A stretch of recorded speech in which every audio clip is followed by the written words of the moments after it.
Good morning student. तो अपने लोग लास्ट क्लास में ओम्स लॉ देख चुके थे।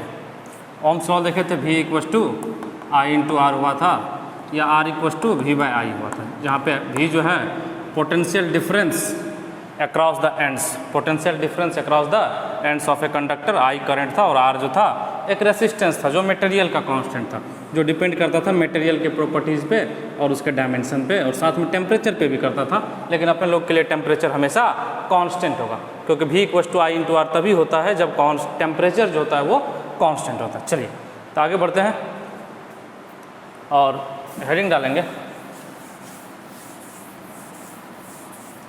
Factors on which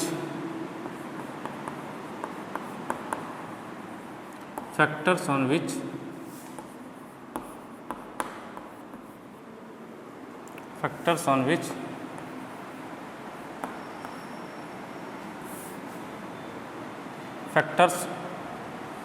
affects the resistance, ऐसे लिख देते, factors which affects the resistance, which affects the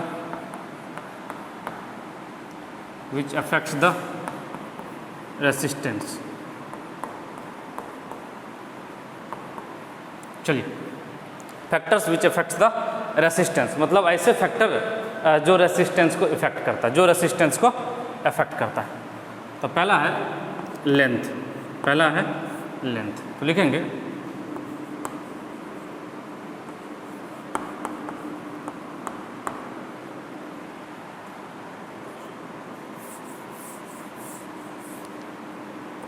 resistance of a conductor, resistance of a conductor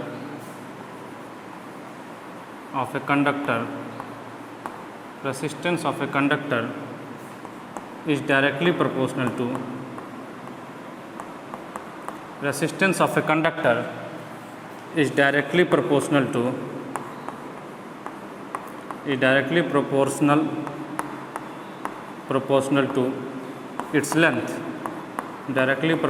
to its length.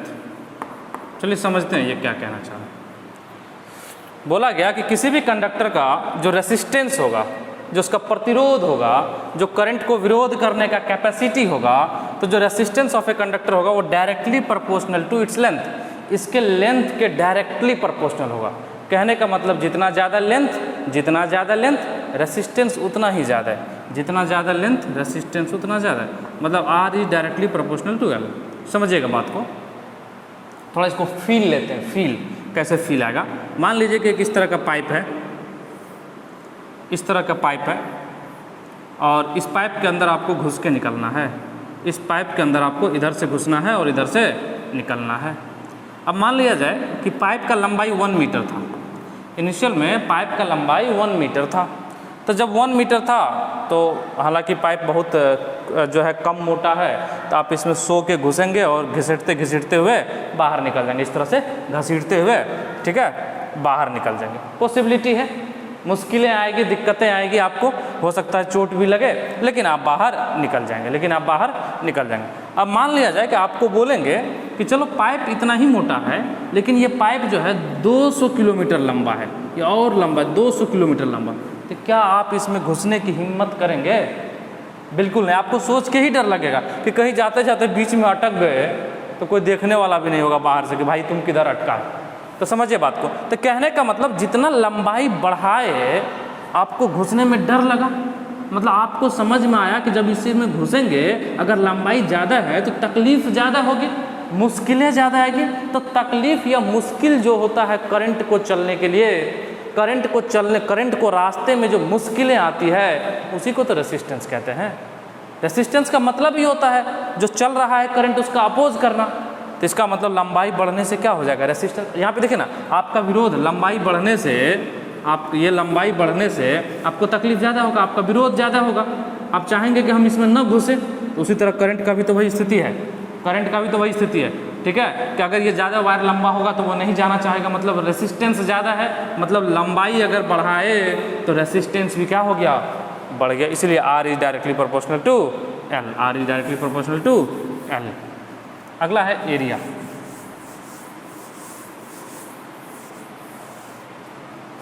Number 2 में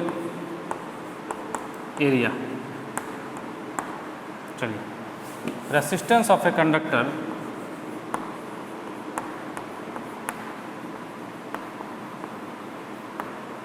resistance of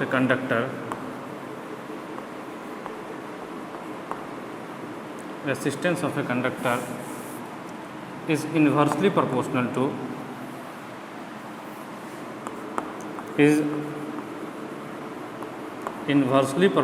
to resistance of a conductor is inversely proportional to its cross section area, proportional to its cross section area, inversely proportional to its cross sectional area, inversely proportional to its cross sectional area। समझिएगा, conductor का मतलब होता है जिसके अंदर से current जा रहा है। कंडक्टर का मतलब जिसके अंदर से करंट जा रहा है। जैसे मैं मान लीजिए वायर, तो वायर एक तरह का कंडक्टर है। चलिए, बोला गया कि एरिया के इन्वर्सली प्रोपोर्शनल होगा। Resistance of a conductor is inversely proportional to it cross sectional area. समझिएगा, क्रॉस सेक्शनल एरिया वो एरिया है जिसको जो करंट के परपेंडिकुलर है, जो करंट के परपेंडिकुलर। जैसे मान लीजिए ना कि ये कंडक्टर है अपना, ये कंडक्टर, करंट ऐसे घुस रहा है, करंट इसमें घुस रहा है, ऐसे घुस रहा है और इधर से निकल रहा है और इधर से निकल रहा है। ठीक है, तो ये वाला एरिया हो जाएगा क्रॉस सेक्शनल एरिया, क्योंकि करंट कितने एरिया में फॉलो कर रहा है, इसी में तो कर रहा है। कई लोग बोले सर इसमें कर रहा है, अरे ये तो लंबाई के अलॉन्ग है, इसमें नहीं कर रहा है। समझिए, इसमें घुस रहा है, इसमें ऐसे घुस रहा है, ऐसे ऐसे ऐसे ऐसे। समझ रहे बात को? तो बोला गया उसके इन्वर्सली प्रोपोर्शनल होता है। समझिएगा इसको, R is inversely proportional to 1/a, R is inversely proportional to 1/a। समझिएगा, जैसे मान लीजिए कि पहले इतना मोटा पाइप था, आपको बोला गया कि इसके अंदर से घुसो और इधर से निकलो। आपने काफ़ी मेहनत किया, लेट लेट के इसके अंदर घसीट घसीट के आप बाहर निकले। फिर आपको किसी ने बोला कि चलो एरिया बढ़ा देते हैं, इस पाइप को, इतना ही लंबा पाइप को और मोटा कर देते हैं। चलिए, इतना इसका एरिया बढ़ा दिया, क्रॉस सेक्शन एरिया, यही वाला एरिया क्रॉस सेक्शन है, ये वाला एरिया ही क्रॉस सेक्शन है। ठीक है, जिसको पार करके आप बाहर निकल रहे हैं। चलिए, तब इस एरिया को बढ़ा दिया गया, मतलब इसके मोटाई को, इसके डायमीटर को, इस पाइप के डायमीटर को बढ़ा दिया गया। फिर बोला गया कि आपको इधर से घुसिए, इधर से निकलिए। तो आपको बहुत ही आसान लगा, आपको बहुत ही आसान लगा। आप बोले अरे ये इतना बड़ा है, मेरे हाइट से भी ये ऊँचा है, ये मेरे हाइट से भी ऊँचा, तो आराम से हम चलते हुए निकल जाएंगे, आराम से हम चलते हुए निकल जाएंगे। तो हमें कोई मुश्किल नहीं हुआ, हमें कोई मुश्किल नहीं हुआ। तो देखिए, जब एरिया कम था, जब इसका क्रॉस सेक्शन एरिया कम था, तो आप इसमें घसीट के निकले, लोट लोट के निकले। लेकिन जैसे एरिया बहुत बड़ा कर दे तो आप क्या कि आराम से ऐसे टहलते हुए निकले, ऐसे आराम से टहलते हुए निकल गए आप। ठीक है, इस तरह से आराम से ऐसे चलना शुरू किया, आराम से टहलते हुए निकल गए, कोई दिक्कत नहीं हुआ। कहने का मतलब जब एरिया बढ़ा है तो आपका अपोज घट गया। एरिया जैसे जैसे बढ़ा है आपका अपोज घट गया। मतलब अपोज क्या है? रेसिस्टेंस ही तो अपोज है, मतलब आपका रेसिस्टेंस घट गया। इसलिए R is inversely proportional to area, R is inversely proportional to area. चलिए, कुछ और चीज़ों पे डिपेंड करता है, कुछ और चीज़ों पे डिपेंड करता है। ठीक है, वो होता है मटेरियल का प्रॉपर्टीज़, मटेरियल का अपना प्रॉपर्टीज। जैसे मान लिया जाए, ये तो हो गया, चलिए इसको मिटाते हैं फिर बताते हैं। कुछ और चीज़ों पे रेसिस्टेंस डिपेंड करता है, ऐसा नहीं कि सिर्फ दो ही चीज़ पे करता है।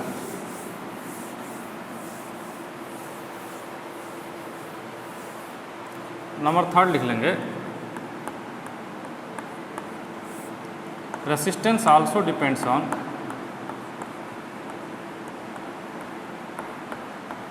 resistance also depends on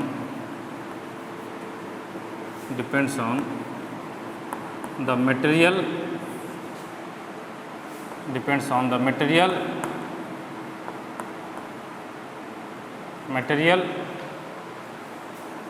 from which conductor is made, from which conductor is made।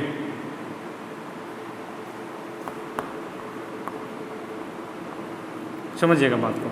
बोला गया कि रेसिस्टेंस किस मटेरियल से बना है, रेसिस्टेंस किस मटेरियल का बना हुआ, मतलब कंडक्टर किस मटेरियल का बना हुआ है, वो उस पर भी डिपेंड करेगा। जैसे आयरन का बना हुआ है, स्टील का बना हुआ, कॉपर का बना हुआ, सिल्वर का बना हुआ, मतलब ये उस पर भी डिपेंड करेगा। समझिएगा बात को। जैसे मान लिया जाए कि एक बात तो पता चली गया कि लंबाई बढ़ने से रेसिस्टेंस ज़्यादा हो जाता है, एरिया बढ़ने से रेसिस्टेंस कम हो जाता है। अब मान लीजिए कि दोनों में से किसी भी चीज़ को नहीं बढ़ा रहे, लेकिन रास्ते में क्या कर रहे हैं ना, छोटा छोटा कील लगा दे रहे नीचे से भी ऊपर से, तो आपको मुश्किल होगा कि नहीं? अगर इस तरह से कील लगा दिए तो आपको ज़्यादा तकलीफ होगा। या मान लीजिए ना कि ये सॉफ्ट मटेरियल है, मान लीजिए कि ये जो पाइप बना है, दो पाइप है, दोनों का सेम लंबाई है, सेम मटेरियल, सेम लंबाई है, सेम लेंथ है, सेम लंबाई है और सेम एरिया, लेंथ नहीं, सेम लंबाई, सेम लेंथ और सेम एरिया। अब एक जो है वो सॉफ्ट मटेरियल का बना हुआ है। सॉफ्ट मटेरियल मतलब मान लेते हैं कि ये बहुत ही प्लास्टर किया हुआ है। ये मान लीजिए कि जो बना हुआ कंक्रीट का बना हुआ है, लेकिन इसमें एकदम टाइल्स लगाया हुआ, पूरा प्लास्टर है अंदर से ये वाला सरफेस पूरा का पूरा प्लास्टर है, टाइल्स लगाया हुआ, एकदम प्लास्टिक पेंट किया गया है, ठीक है, पीओपी लगाया गया। और इसमें कंक्रीट इसी तरह से, इसमें कंक्रीट बस कंक्रीट का बना दिया गया, ना कोई प्लास्टर किया गया, ना कुछ किया गया। तो आप किस में घुसना पसंद करेंगे? इसमें। आप किस में जाना पसंद करेंगे? इसमें।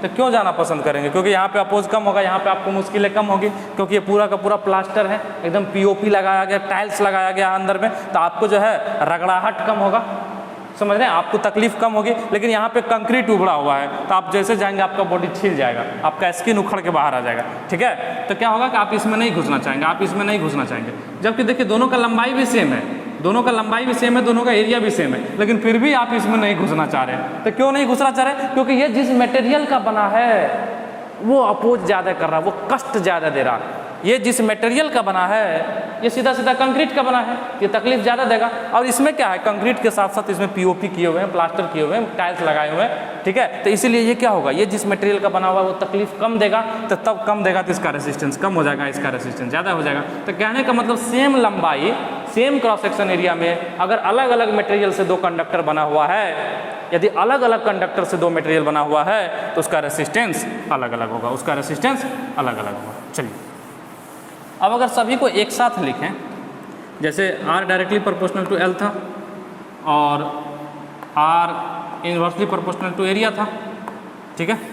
चलिए तो क्या हो जाएगा यहाँ से देखिए ना, R अगर दोनों को एक साथ लिखेंगे तो R directly proportional to length upon area. देखिए ना, ये लेंथ के डायरेक्टली इसको ढक देंगे तो ये वाला बन जाएगा, और ऊपर वाला ढक देंगे तो ये वाला बन जाएगा।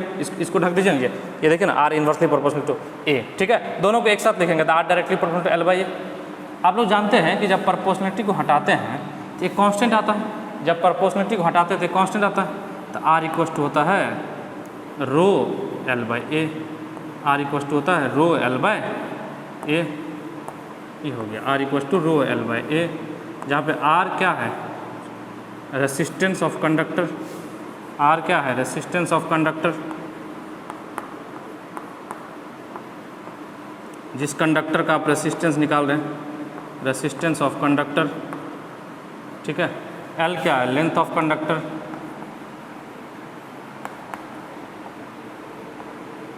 लेंथ ऑफ कंडक्टर, ये क्या है, cross section area, cross section area of conductor,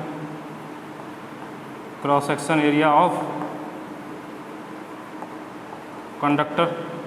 main आते हैं रो पे, रो क्या, इधर लिख दें, इधर मिटा दें, चलिए रो समझिएगा। रो को बोलते हैं रेसिस्टिविटी, रेसिस्टिविटी, रेसिस्टिविटी,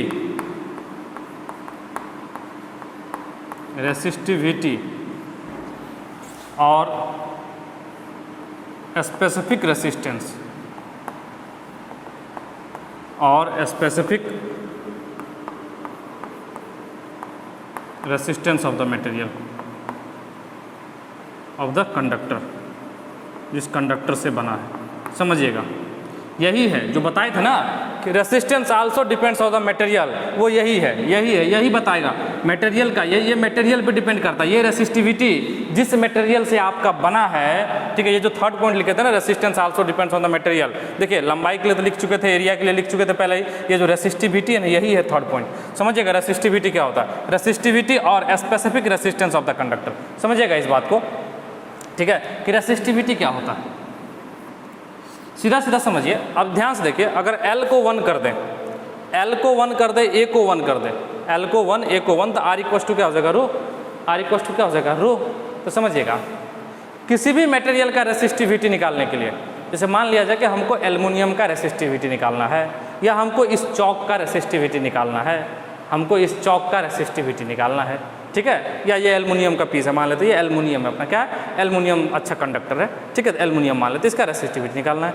तो बोला गया रेसिस्टिविटी अगर आपको निकालना है किसी भी मटेरियल के लिए, तो सबसे पहले इसके लंबाई को आप 1 मीटर कर दीजिए, क्योंकि लंबाई का ऐसा यूनिट मीटर होता है। तो बोला गया कि मान लीजिए ये बहुत बड़ा है, मान लेते हैं बहुत बड़ा है, तो इसको कट करके यहाँ से कट करके 1 मीटर का बना लीजिए। जैसे इसको 1 मीटर का बना लिए, अब मान लेते हैं कि बहुत मोटा भी है, इसका डायमीटर बहुत ज़्यादा है, तो इसको घिस घिस के छील के ऐसे करके छील के इसका ये क्रॉस सेक्शन एरिया भी 1 मीटर स्क्वायर बना लीजिए। मतलब इसका लंबाई भी 1 मीटर बना लीजिए और इसका क्रॉस सेक्शन एरिया भी 1 मीटर स्क्वायर बना लीजिए, ऐसा यूनिट में 1 मीटर स्क्वायर।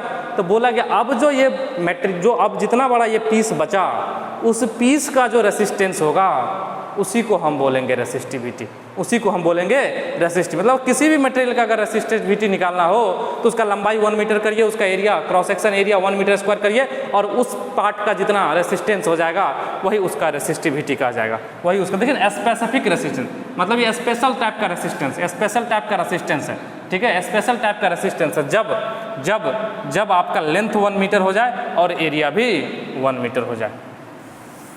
चलिए मिटा दें, मिटा दें। अब जानते हैं कुछ मटेरियल का रेसिस्टिविटी, अच्छा चलिए एक बात और लिख लेते हैं, रेसिस्टिविटी हो गया, resistivity equals to 1 by conductivity भी होता है, resistivity equals to 1 by conductivity, 1 by conductivity. Resistivity को रो से डिनोट करती है, रो है ये 1 बाय सिग्मा, ये सिग्मा जो है कंडक्टिविटी मान लीजिए, ये सिग्मा जो है वो कंडक्टिविटी है, वो क्या है, कंडक्टिविटी।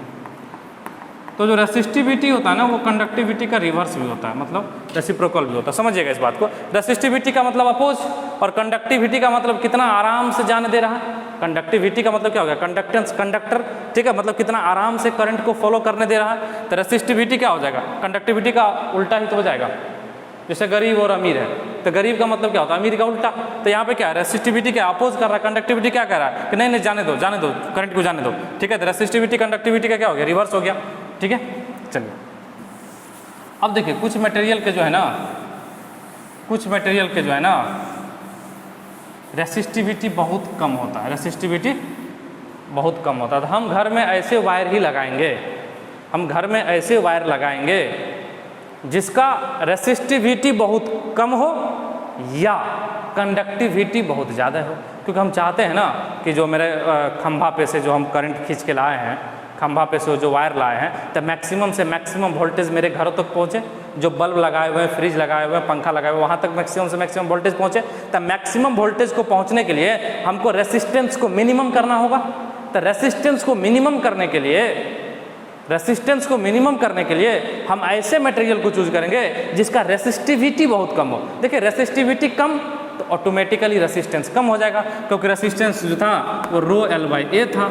तो जिसका रेसिस्टिविटी कम तो रेसिस्टेंस अपने आप कम हो जाएगा, और रेसिस्टिविटी ज़्यादा है तो रेसिस्टेंस ज़्यादा है। तो हम ऐसे मटेरियल को घरों में चूज करते हैं, ऐसे मटेरियल को घरों में चूज करते हैं जिसका रेसिस्टिविटी बहुत ही कम हो।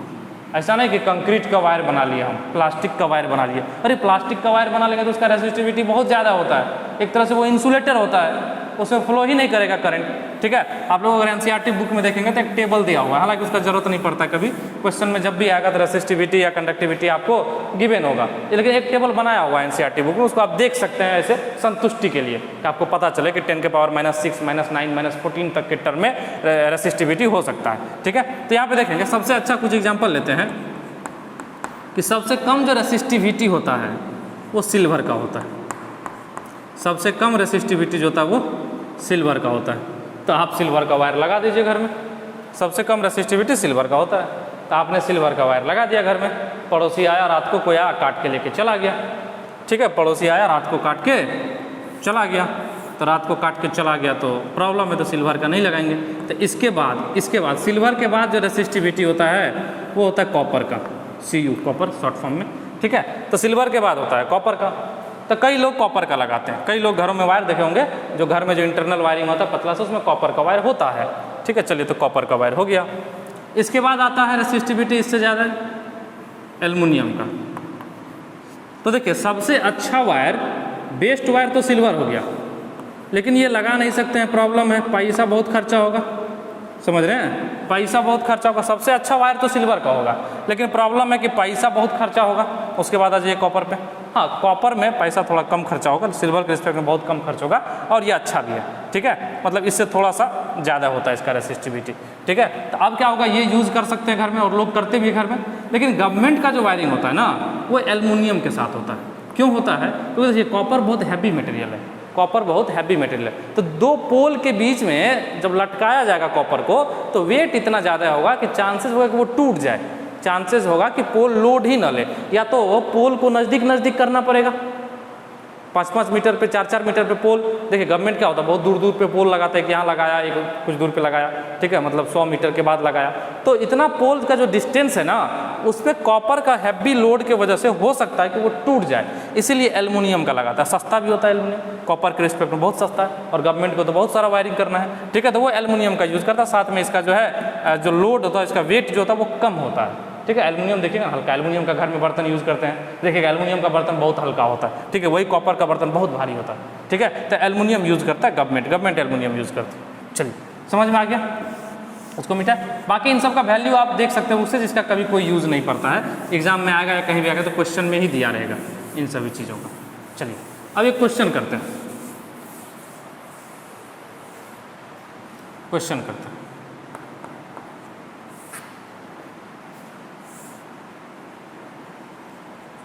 Length of a conductor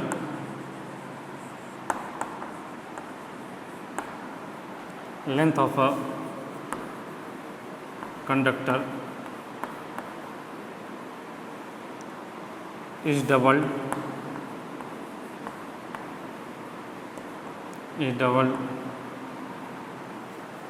on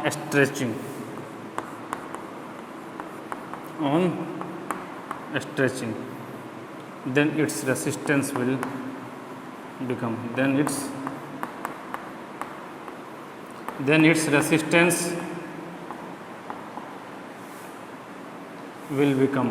its resistance will become number A double, number B 1/2 times, number C 4 times, number D 1/4 times, 1/4 times. चलिए, ट्राई करिए एक बार, अच्छा क्वेश्चन है, ठीक है, क्लास 10th के लिए अच्छा क्वेश्चन है। एक बार ट्राई करिए एक बार, कर लिए, हम कर दें। चलिए, जिसको करना पॉज करके करिए सॉल्यूशन। देखिए, बोला गया कि वायर का लंबाई तो बढ़ाया गया, लेकिन वायर में वायर जोड़ के नहीं बढ़ाया गया। वायर का लंबाई तो बढ़ाया गया, लेकिन कैसे बढ़ाया गया? वायर को खींच के, मतलब ऐसे करके पकड़ दिया, जैसे होता है ना रबड़ को देखो ना, खींच के लंबा कर देते हैं रबड़ को। कई बच्चा लोग को देंगे, देखिएगा कि जो वो हाथ में स्वेटर पहना होता है उसको खींच के बड़ा कर देता, ठीक है। तो यहाँ पे वायर को क्या किया गया, स्ट्रेच करके, ऑन स्ट्रेचिंग, ऐसे करके खींच के डबल कर दिया गया, ठीक है। तो बोला गया उसके रेसिस्टेंस पे क्या प्रभाव पड़ेगा। तो हम इसका सॉल्यूशन करते हैं। क्वेश्चन हम मिटाए हैं, आप लोग मत मिटाइएगा, ठीक है। तो सॉल्यूशन देखिएगा, तो पहले मान लीजिए लंबाई L था वायर का लंबाई मान लीजिए L था। मान लीजिए कि पहले क्या बन रहा है, ये कोई बात नहीं। आप लोग कहिएगा सर ये बार बार लिखने मिटाने से टाइम का लॉस होता है, कोई बात नहीं भाई, टेढ़ा हो गया, क्या करें, माफ़ी इसके लिए। चलिए, L ये एरिया A मान लेते हैं, ये एरिया A मान लेते हैं, और इसका रेसिस्टेंस R मान लेते हैं, और इसका रेसिस्टेंस R मान लेते हैं। अब बोला कि इस वायर को खींच दिए। अच्छा, तो जब वायर को खींचेंगे तो ये पतला भी तो होगा। अरे वायर को खींचेंगे, आप समझे ना, आटा का वायर बना लीजिए, आटा को ऐसे करके खींचते होंगे, आटा जिसका रोटी बनाते हैं, ठीक है, तो उसको ऐसे खींचते होंगे तो क्या होगा, धीरे धीरे पतला हो जाएगा। तो ये पतला भी तो हो जाएगा, तो इसका लंबाई बढ़ा दिए हम, लंबाई बढ़ा दिए, तो ये हो गया 2L, ये लंबाई हो गया 12। अब बात करते हैं एरिया पे, क्या एरिया ए रहेगा? नहीं, बिल्कुल नहीं, बिल्कुल नहीं रहेगा ये। देखिए इसका वॉल्यूम लेकिन कांस्टेंट होगा, क्योंकि जितना मटेरियल पहले था उतना ही मटेरियल बाद में भी है। इसका रेसिस्टेंस मान लेते हैं 8 डैश, इसका एरिया मान लेते हैं ए डैश। ध्यान दीजिएगा, जितना मटेरियल पहले था उतना ही मटेरियल बाद में है, मतलब इसका वॉल्यूम या मास कुछ भी बोल सकते हो, क्योंकि डेंसिटी तो कांस्टेंट है, तो इसका वॉल्यूम कांस्टेंट होगा। तो इधर वॉल्यूम क्या हो जाएगा? Area into L. तो ए इंटू एल इक्वल टू क्या हो जाएगा? ए डैश इंटू 2L। तो यहाँ से ए डैश इक्वल टू क्या हो गया? a/2। तो कहने का मतलब ये ए डैश क्या हो जाएगा? a/2। ए डैश क्या हो जाएगा? a/2। आप समझिए ना, जब लेंथ को दोगुना किया तो एरिया आधा होगा, एरिया आधा हो गया। और होना भी चाहिए, जब लेंथ को इसको खींचेंगे, जब इस डस्टर को पकड़ के खींच देंगे तो इसका मोटाई तो कम हो ही जाएगा ना। ठीक है, यहाँ पे रेसिस्टेंस क्या हो जाएगा? R equal to rho L/A, rho L/A, rho L/A। बहुत अच्छा, बहुत बड़ा। यहाँ पे क्या हो जाएगा? R dash equal to rho, material तो वही है, जो मटेरियल इधर है वही मटेरियल इधर है, तो रो तो सेम होगा। रो L, लंबाई की जगह कितना है? 2L डिवाइडेड बाई एरिया कितना हो गया? a/2। तो 2 ऊपर चला गया, तो ये हो गया 4 रो L/A। और रो L/A को क्या लिख सकते हैं? R लिख सकते हैं। तो R डैश इक्वल टू क्या हो गया? 4R। तो मतलब रेसिस्टेंस कितना टाइम से बढ़ गया? 4 टाइम से। रेसिस्टेंस कितना टाइम से बढ़ गया? 4 टाइम से। चलिए इसको लिख लीजिए। आज के क्लास में बस इतना ही, फिर मिलते हैं नेक्स्ट लेक्चर में। आप लोगों ने जीवन का कीमती समय दिया, इसके लिए बहुत बहुत धन्यवाद एंड बाय।